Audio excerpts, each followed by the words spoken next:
Welcome back. This is Stand to Reason, and you are not listening to Greg Kokla right now because you have here Alan Shlemon and Amy Hall, two Stand to Reason staff that are filling in for Greg. Greg has the day off. He's taking a break. He deserves it.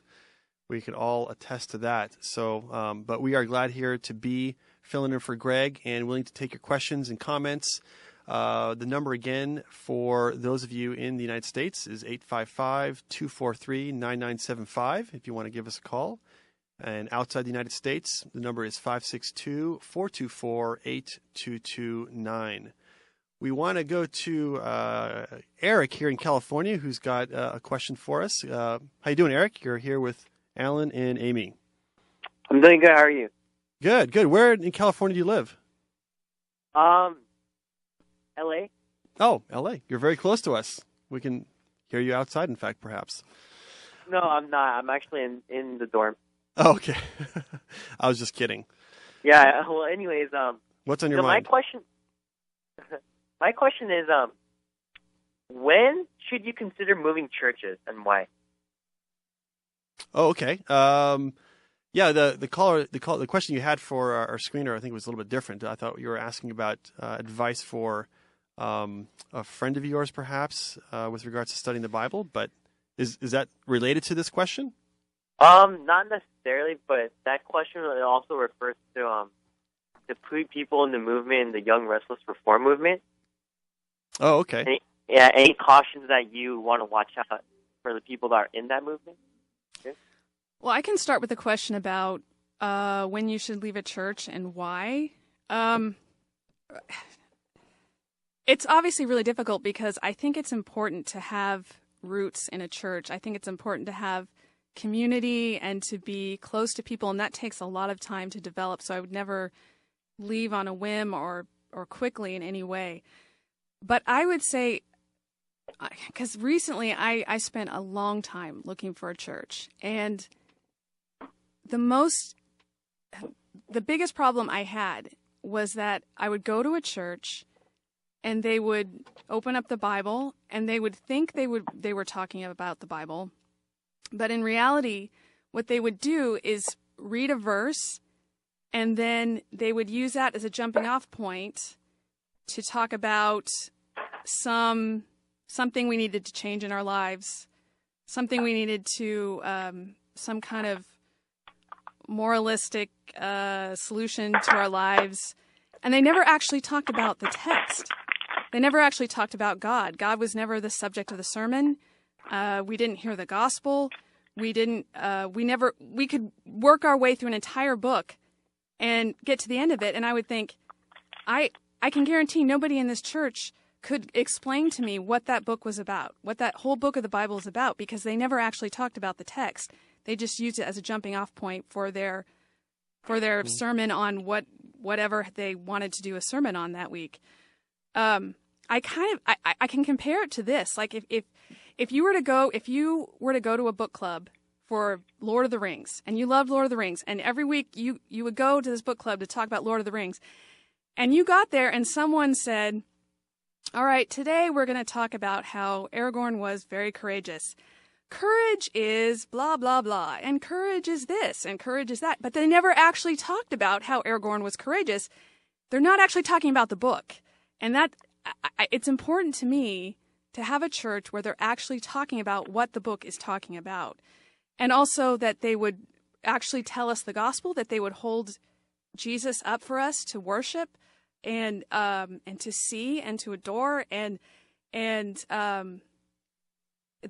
so that's another thing that I wasn't seeing in a lot of churches. So if you go and you're getting nothing but lists of things you need to do, that is going to wear you out. The thing that will give you life is hearing the gospel and seeing Jesus and seeing who he is, and letting the Holy Spirit work through you in that. So I would say if they're giving you a list of things to do every week and that's what their sermons are, that would be a reason to leave. That's the one that comes to my mind. Does anything? Eric, I'm curious, without necessarily identifying the name of the church, or I'm not looking for identifying details of where you're attending, but could you tell us perhaps what's going on that's causing you to question whether you or whoever it is considering leaving a church? Is there something specific that's come up? I just have a couple of friends of mine that attend churches, and just like you were mentioning how they preach sermons based on the law and what you have to do instead of the gospel. So. Oh, okay. So okay. Yeah, I mean it's. Were you asking for yourself or were you asking for your friends? For a friend. Oh, okay. Does he feel like he might want to leave, or are you noticing something that you think he should notice and want to leave? It's rather I'm noticing something based Right. on what he was telling me. Right. Yeah, I mean, I guess the bottom line is if they're not preaching the gospel, but they're doing something else, then of course that's an obvious red flag. So certainly you'd want to go to a church that's more biblically based for that concern. Does that make sense? Yeah. Good. Then you were asking something else that had come up as well. Is that right? Did you have another question? Oh, just about you heard about the Young Restless Reform movement, yes?